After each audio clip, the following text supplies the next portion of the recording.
Assalamualaikum warahmatullahi wabarakatuh. Perkenalkan, nama saya Ahmad Aflah Alafgandi Darfan dari kelas 1H Prodi PGSD Fakultas FKIP. Di sini saya akan menjelaskan tentang bullying di sekolah dasar. Dari penelitian yang telah dilakukan, terdapat perilaku bully yang terlihat motif pelaku melakukan tindakan bully, yaitu mulai dari bercanda hingga benar-benar menyakiti korban. Setelah mengejek korban, pelaku lalu pergi begitu saja dengan rasa lega karena melakukan apa yang ia inginkan. Tindakan bully sendiri dapat berupa perkataan baik secara langsung maupun tidak langsung, dan dapat berupa pula sikap atau perlakuan. Terjadinya bully bisa terjadi karena adanya kesempatan dan kekurangan dari si korban. Bully merupakan salah satu permasalahan yang menjadi perhatian global, khususnya oleh remaja, orang tua, guru, dan pihak sekolah. Bullying ini dapat terjadi dimanapun tanpa kita bisa ketahui.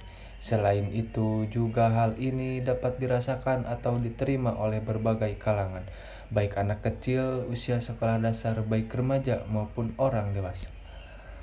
Tipe-tipe tindakan bully menjadi sindiran, pengeluaran fisik, dan gangguan.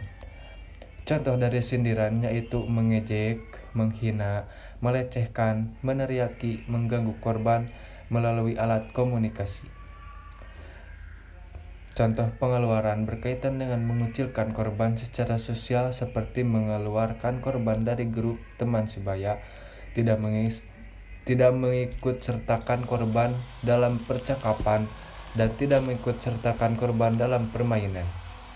Contoh dari bully fisik seperti memukul, menendang, menjambak, mendorong, mengganggu, dan merusak barang milik korban.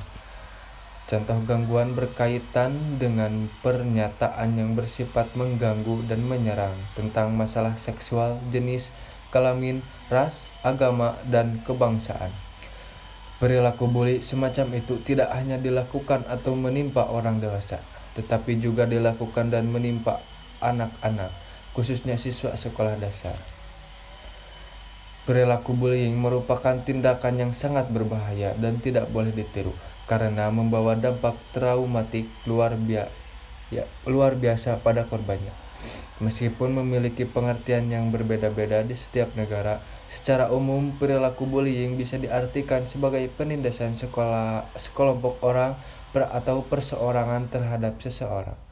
Perilaku bully memiliki berbagai dampak terhadap korbannya, termasuk berdampak pada percaya diri dalam berinteraksi. Seseorang anak yang menjadi korban bully akan menunjukkan beberapa gejala, misalnya cemas dan interaksi sosial yang rendah dengan teman-temannya karena menurunnya kepercayaan diri pada anak korban bully. Menurunnya kepercayaan diri pada seseorang ditandai dengan gejala seperti sulit berkonsentrasi, memiliki perasaan rendah diri, merasa tidak berharga, dan bahkan dapat menyebabkan seseorang melakukan bunuh diri, baik secara langsung maupun tidak langsung. Menurunnya percaya diri akan berpengaruh terhadap prestasi belajar. Anak korban perilaku bullying di sekolah akan berdampak buruk bagi prestasi mereka di sekolah. Akhir-akhir ini perilaku bully menjadi tren dan mulai ditiru oleh anak-anak di kalangan sekolah dasar. Bentuk bully yang sering terjadi pada anak seperti mengajak sesama teman, menjahili dengan kata-kata, usil dengan perbuatan, bahkan perbuatan yang berbau dengan kekerasan. Bully yang terjadi di lingkungan masyarakat disebabkan karena kurangnya pengawasan orang tua terhadap perilaku anak saat bermasyarakat.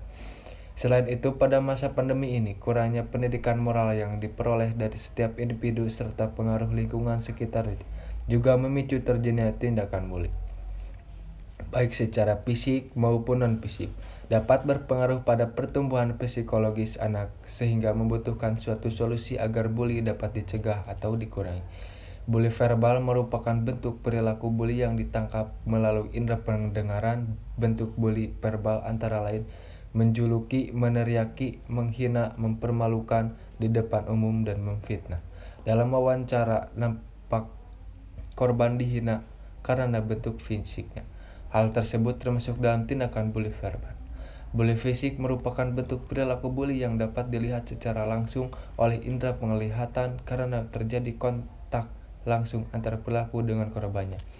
Bully fisik merupakan bentuk perilaku bully yang dapat dilihat dari kasat mata karena terjadi kontak langsung antara pelaku bully dengan korbannya. Bentuk bully fisik antara lain menampar, menginjak kaki, menjambak, menendang, mendorong, dan sebagainya. Bully fisik yang terjadi pada korban adalah bully yang menggunakan kekerasan dengan memukul dan mendorong si korban.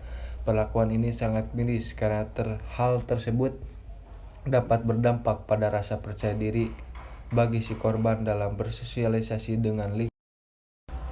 Bully mental atau psikologis adalah jenis bully yang paling berbahaya karena tidak tertangkap oleh mata dan telinga. Kita sebagai orang ketiga, jika kita tidak cermat dalam mendeteksinya atau memahami karakter bersosialisasi anak di lingkungan tersebut, sebagai pengamat, kita tidak akan pernah tahu bully mental tersebut terjadi. Praktik bully ini terjadi diam-diam dan di luar pemantauan kita terhadap terjadinya perilaku penyimpangan tersebut. Terkait dengan bully mental, praktik bully ini terjadi diam-diam dan di luar pemantauan kita terhadap terjadinya perilaku penyimpangan tersebut.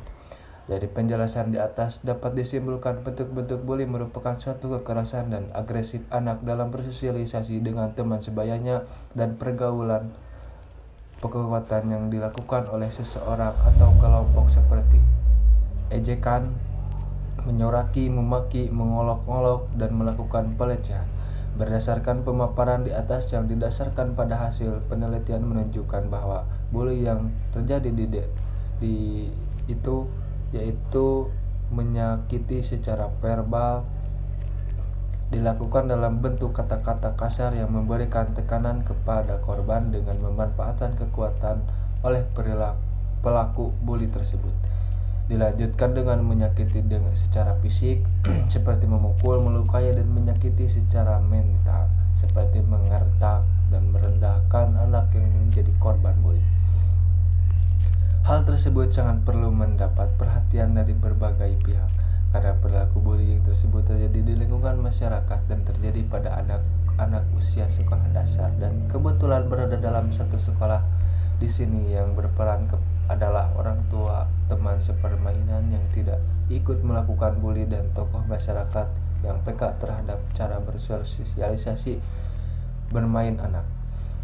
Bully sangat mempengaruhi rasa percaya diri anak korban bully. Anak yang menjadi korban bully akan merasa kehilangan kepercayaan diri dan merasa takut untuk bersosialisasi dengan temannya di luar lingkungan keluarga. Anak yang mendapat perlakuan bully akan tertinggal dan tidak mempunyai semangat dan keceriaan bermain bersama teman-temannya. Mereka akan merasa tidak terlindungi. Dia juga tidak percaya diri dalam bergaul dengan teman-teman sebayanya. Perilaku bully dapat berupa perkataan baik secara langsung maupun tidak langsung, dan dapat berupa perlakuan bully bisa terjadi karena adanya kesempatan dan kekurangan dari si korban.